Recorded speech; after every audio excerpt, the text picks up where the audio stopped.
cars that made the 1980s cool. It would be easy to look back on the 1980s and remember a decade of minor strikes, yuppies, and the conflict in the Falklands. But it was so much more than that. Calculator digital watches, Pac-Man, the Sony Walkman, and BMX bikes were not only super cool, they were also the first sight of technology we use even today. And so it was in the world of cars. Yes, we may look back on famous motoring badges of the 1970s with affection, but the stuff that car makers came up with in the 80s is enduringly cool and still sought after. That's why we've put together a collection of some of the coolest automotive icons from the decade. Some are fast, some are TV stars, and some are technologically advanced, but they all help to make the 80s great. Number 1. Ford Escort XR3, 1980 to 1986. In the face of ever-increasing competition from the Volkswagen Golf GTI, Ford got its new Escort XR3 back to front. You see, the rallying superstar MKII Escort was rear-wheel drive, but the world was moving on and front-wheel drive was seen as the more efficient way forward. So the XR3 was revealed along with the rest of the all-new Escort range in 1980, and featured a 1.6-liter CVH engine, a tailgate spoiler, lowered suspension, and the cool 4-ring alloy wheels. Unfortunately, it didn't feature either fuel injection or a 5-speed gearbox, so was slightly off the pace, despite the fact it handled well.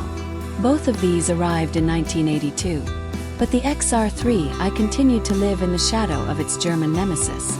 Number 2. Vauxhall Astra GT16V, 1988 to 1991. The first Vauxhall Astra GTE got off to a good start, being the UK's first car to be color-coded with body-colored wheel arch extensions, spoilers, and even alloy wheels. And the story continued with a teardrop-shaped second-generation model that appeared in 1984. Early cars had the same 115 brake horsepower 1.8-liter engine that was in the Cavalier 3 of the time, but performance wasn't great, so this was soon ditched for 124 brake horsepower 2.0-liter unit. And it had a digital dashboard. Cool.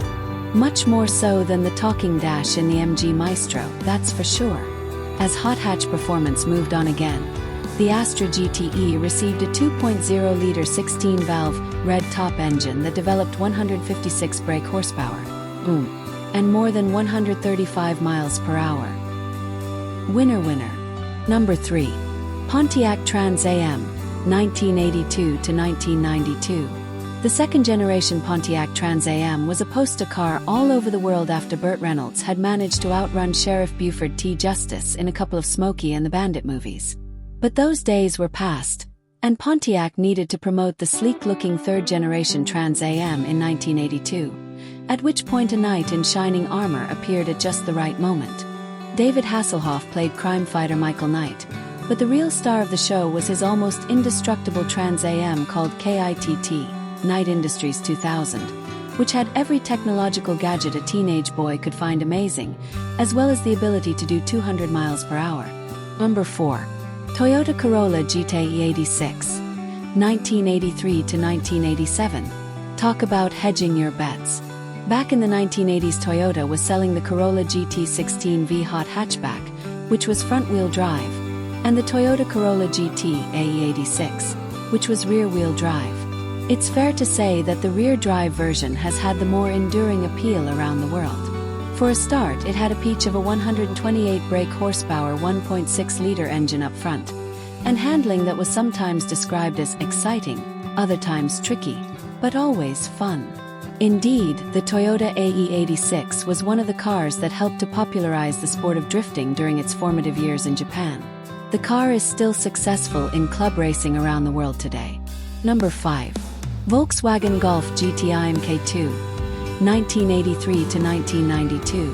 Arguably, Volkswagen invented the whole hot hatch genre with the first-generation Golf GTI, and the Mk2 was a slick advance on its predecessor. It was perfectly suited to those who wanted the coolness of a GTI badge, with great build quality and rapid performance. And of course VWs. If only everything in life was as reliable as a Volkswagen. TV ads of the time were marketing genius. However, nothing in life stands still, and by 1986 the Golf was feeling a touch outgunned in the power stakes. Hence the Golf GTI 16V, which had 135 brake horsepower and performance that felt genuinely startling when the engine was revved hard. And if you were a family type, the same engine appeared in the Jetta GTI 16V, making it a proper sleeper. Number 6. Toyota MR2, 1984 to 1989. In 1984, Eddie Murphy was being flung through windows in Beverly Hills Cop, and Indiana Jones was causing mayhem in the Temple of Doom. And Toyota released the MR2, which was a mid-engine two-seater your mom and dad could possibly afford. How exotic did that seem? Imagine being taken to school in a two-seater. You'd be captain of the sports team before the week was out, surely. The MR2 had a wonderful 1.6-liter engine, what was reckoned to be the sweetest gearshift anywhere, and handling developed by Lotus engineers. Later cars, called T-Bar, came with lift-out roof panels to enhance the open-air feel. Given that the competition included a decidedly long-in-the-tooth Fiat X1 and 9, the MR2 had the motoring equivalent of an open goal, and it certainly made the most of it. Number 7. Ford Sierra Cosworth, 1986 to 1992.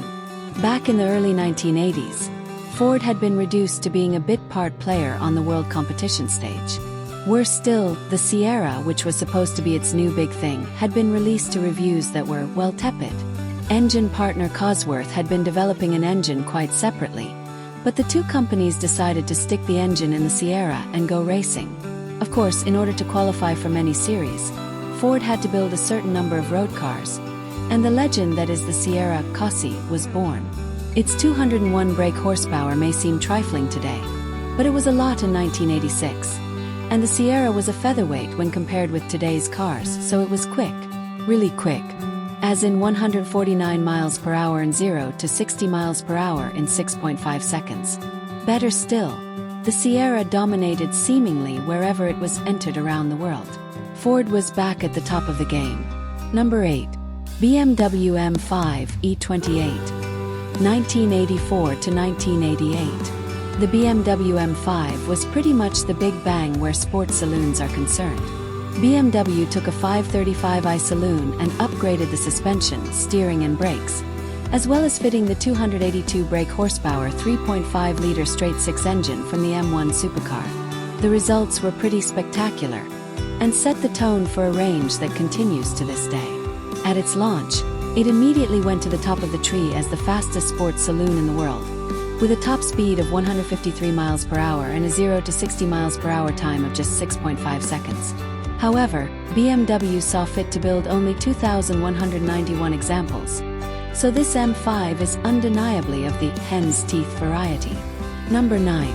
Porsche 959, 1986 to 1993, 197 miles per hour. In a road car, in 1986, the Porsche 959 was, in essence, Knight Rider made real, such was its speed. The 959 was born out of Porsche's desire for a 911 replacement, and was developed in the world of Group B rallying. It featured a rear-mounted 2.8-liter twin-turbocharged flat-six engine that developed 444 brake horsepower, and drove all four wheels through a 6-speed manual gearbox. It even had automatic ride height adjustment and a super-low aerodynamic drag figure. Performance was otherworldly, with a 0 to 60 miles per hour time of just 3.6 seconds, and that incredible top speed. No wonder it was generally believed to be the world's most advanced car when it was launched. Number 10. Ferrari F40, 1987 to 1992. The F40 was designed and built to celebrate Ferrari's 40 years in business, and was also the last car overseen by Enzo Ferrari before his death in 1988. It was designed as a racing car for the road, and from start to finish the development process took a ridiculously short 13 months.